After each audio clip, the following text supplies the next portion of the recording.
In class, when they would talk about things, I automatically had the answer. I knew it. But I would keep my mouth shut because, you know, when you start saying smart things and intelligent things and speaking a certain way, people automatically turn on you. Oh, this dude thinks he's better than us. Oh, we come from the same area, but he talks, you know, no offense, he talks like a white guy. I've been told that my entire life. I wouldn't show my true intelligence because I was afraid people would turn on me and I would lose my friends. I necessarily didn't believe in myself when it came to education, and unfortunately, I had that narrative at a young age. I didn't think I was smart enough. Everybody would tell me I was dumb or stupid, and I would hear that sometimes from teachers. I would stop working.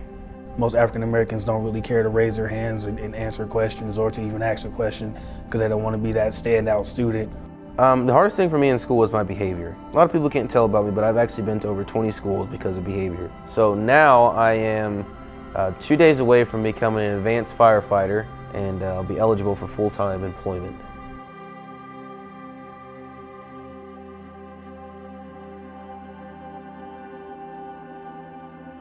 But when you have students locked in these classrooms, you want them to be still and just sit still in a seat for several hours. How could you expect them to want to sit in a chair all day?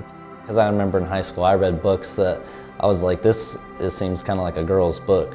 Some teachers only focus on certain students, like the students that come in and show offhand that they want to be there, that they want to learn. The students that come in, sit down, open their books and get their pencils out. It gets kind of boring if you're just reading PowerPoints and learning about science rather than actually doing something with science, you know, seeing how things burn. What kid doesn't like to light up fire? I was a really rambunctious kid. I just loved to talk. And my teacher put my desk all the way in the back after just one afternoon that she couldn't take it anymore. She couldn't take my talking. And for the rest of the school year, no matter how well I would behave, I could never earn my spot back in the group of desks. And that exiled me. That made me feel different and alone and like I wasn't good enough. I think that we're too swift for consequences. You're quick to go to the principal's office or do this rather than try to build a personal connection with that student. I agree with rules. There's nothing wrong with rules. It's how you enforce them. If we did not have a quiet lunch, I was in 4th grade, we were not allowed to have recess. Now, you try tying down a bunch of 4th graders sitting there like this during a 30-minute lunch and then tell them, oh, you weren't quiet, so you can't go to recess for 30 minutes. And then wonder why you have so many kids going to the principal's office. Suspension for me, kicking me out of school is probably the worst option. I wasn't feeling school already. And so kicking me out of school made me feel like, oh, well, you don't want me here, I'm not going to participate in it. Well, there was a lot of stereotyping because I was a young black male. Oh, he doesn't really have any goals. I was none of the things that they were pegging me to be.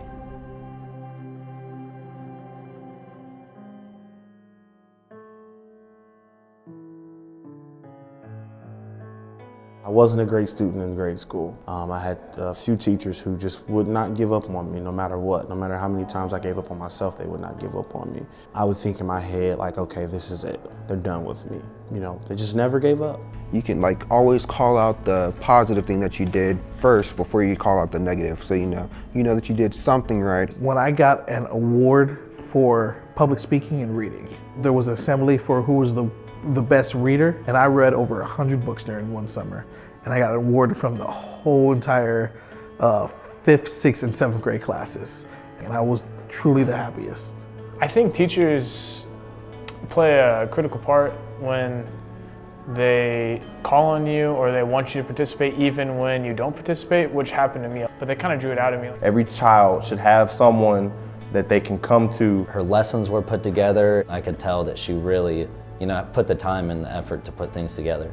Because she loved it, it made me love it. I think the in-school suspension benefited me more. I was still being punished, however, I was able to do my work and not be punished academically. If they see a kid that's not achieving at the level they think they could achieve, push them harder. Because when you tell somebody that they can do something, they're gonna try.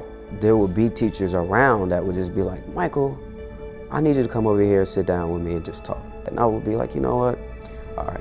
I'll change my behavior because of the fact that you see that something's wrong and I know I can fix it. So I'll do that for you.